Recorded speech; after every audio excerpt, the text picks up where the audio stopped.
Hello' নমস্কাৰ welcome back to my YouTube channel Assam motor blog.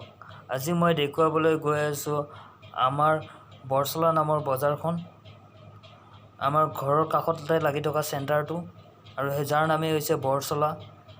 অতি প্ৰচলিত নাম বৰচলা বুলি ক'লে ঢেকীয়াজুলি, তেজপুৰ ইয়াৰ গোটেই এৰিয়াৰ মানুহেখিনি ভালকৈ চিনি পায়। আৰু মই হৈছে এজন বৰচলাৰ যুৱক, আৰু এইখনেই হৈছে মোৰ প্ৰিয় ঠাই, আৰু এইখন ঠাইতে মই জন্ম লাভ কৰিছিলোঁ আৰু সৰুৰ পৰা ডাঙৰ হ'লোঁ এইখন ঠাইতে। আজি মই সেইখন ঠাইৰ এৰিয়াটো দেখুৱাবলৈ গৈ আছোঁ। যদি ভাল লাগে তেন্তে লাইক কৰিব মোৰ ভিডিঅ'টো, আৰু মোৰ ভিডিঅ'টো যদি বৰচলাৰে কোনোবাই চাই আছে তেন্তে কমেণ্ট কৰি জনাব। বলক লেটছ গো।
এনেকৈ লাহে লাহে আহি আমি অৱশেষত বৰচলা বজাৰত উপস্থিত হ'লোহি।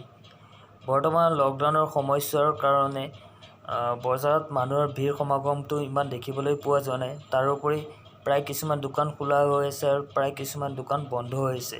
আৰু এইটোৱে হৈছে বজাৰৰ ভিতৰীয়া ৰাস্তা। এই ৰাস্তাটো দেখিবলৈ পাইছে নহয়, এই ৰাস্তাটোৰ পৰিৱেশটো ইমান ভাল নহয়। চাওক, কাষে কাষে ৰাস্তাৰ মাজে মাজে পানী, গতিকে ড্ৰেইন নাই কাষত। ড্ৰেইন বনোৱাটো উচিত হয়। এনেকৈ যদি ৰাস্তাৰ মাজত পানী জমা হৈ থাকে, আমাৰ বাইক আৰোহী হওক, চাইকেল আৰোহী হওক, সকলোৰে অলপ অসুবিধাৰ সন্মুখীন হয়। গতিকে বজাৰৰ স্থায়ী কমিটিক মোৰ এই ভিডিঅ'ৰ যোগেদি এটাই অনুৰোধ, ড্ৰেইন বনাই দিয়ক, যাতে চাইকেল আৰোহীয়ে হওক, বাইক আৰোহীয়ে হওক, কাৰোৰে অসুবিধা নহয়।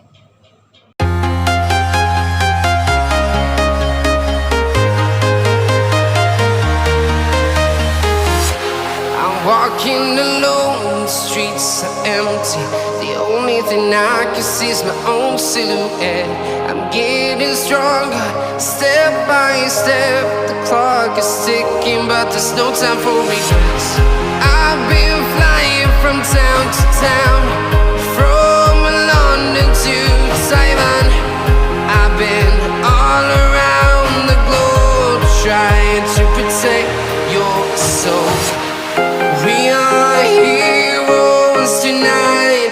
We will fly above the sky.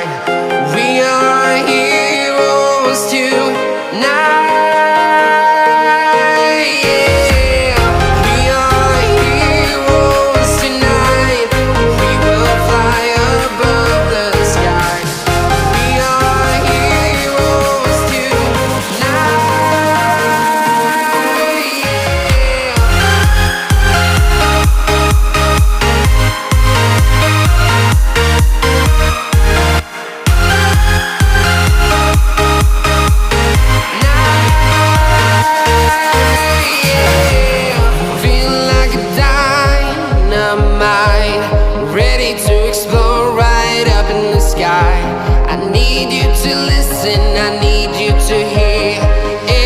Show any fear.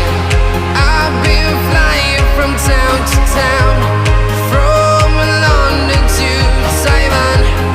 I've been all around the globe, trying to protect your soul. We are heroes. আজিৰ ভিডিঅ'টো আছিল মোৰ ইমানেই। যদি ভাল লাগিছে তেন্তে লাইক কৰিব, কেনেকুৱা পাইছে কমেণ্ট কৰি জনাব, আৰু মোৰ চেনেলটো আছাম মটৰ ব্লগিং নামৰ চেনেলটো ছাবস্ক্ৰাইব কৰিবলৈ নাপাহৰিব। ধন্যবাদ। আকৌ এটা নতুন ভিডিঅ'ত লগ পোৱাৰ আশাৰে আকৌ এবাৰ ধন্যবাদ। জয় অসম। Bye bye.